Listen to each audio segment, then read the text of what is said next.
Halo teman-teman, kembali lagi di channel Upin Sopo Jarwo teman-teman. Ada yang tahu kenapa Aaron menjadi warna-warni ya? Yuk bantu cocokkan sesuai warnanya.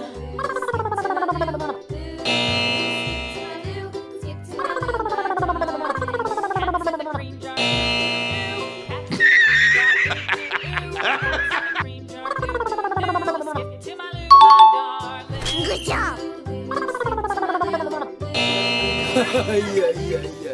Masih salah ternyata teman-teman.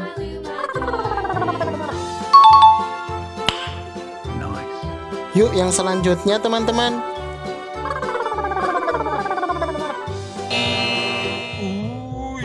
Mengerikan.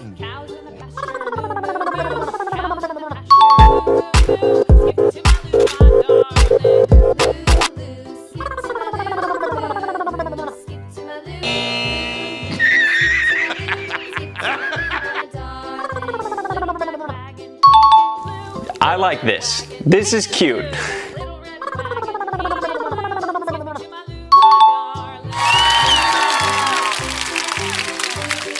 Terima kasih teman-teman, kalian hebat.